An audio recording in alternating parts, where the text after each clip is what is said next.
ರೇಣುಕಾಸ್ವಾಮಿ ಹತ್ಯೆ ಕೇಸ್ ತನಿಖೆಯ ವೇಳೆ ಬಯಲಾದ ವಿಚಾರಗಳು ಒಂದೆರಡಲ್ಲ. ಈ ಕೃತ್ಯಕ್ಕೆ ಬಳಕೆ ಆಗಿರುವ ಅಪಾರ ಪ್ರಮಾಣದ ಹಣದ ಬಗ್ಗೆ ತನಿಖೆ ಆಗುವುದು ಮಾತ್ರ ಬಾಕಿ ಇದೆ. ಅದಕ್ಕಾಗಿ ಐಟಿ ಅಧಿಕಾರಿಗಳು ದರ್ಶನ್ ಮನೆ ಮೇಲೆ ದಾಳಿ ನಡೆಸಲು ನಿರ್ಧರಿಸಿದ್ದಾರೆ.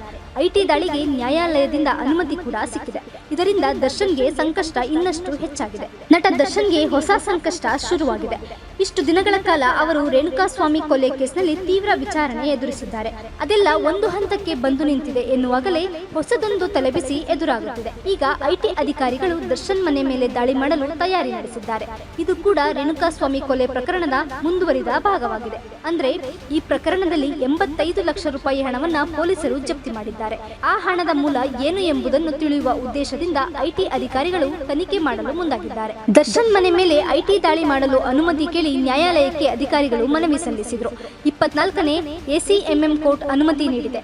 ಬಳ್ಳಾರಿ ಜೈಲಿನಲ್ಲಿ ದರ್ಶನ್ ಅವರನ್ನ ಅಧಿಕಾರಿಗಳು ಭೇಟಿ ಮಾಡಿ ನೋಟಿಸ್ ಅನ್ನ ನೀಡಿದ್ದಾರೆ. ರೇಣುಕಾಸ್ವಾಮಿ ಹತ್ಯೆ ನಡೆದ ಬಳಿಕ ಶವ ಸಾಗಿಸಲು ಲಕ್ಷಾಂತರ ರೂಪಾಯಿ ಹಣವನ್ನ ವ್ಯಯಿಸಲಾಗಿತ್ತು. ಅಲ್ಲದೆ ಇಡೀ ಕೃತ್ಯದ ಹಲವು ಹಂತಗಳಲ್ಲಿ ಹಣ ಹರಿದಾಡಿದೆ ಎಂಬುದು ತನಿಖೆ ವೇಳೆ ತಿಳಿದುಬಂತು.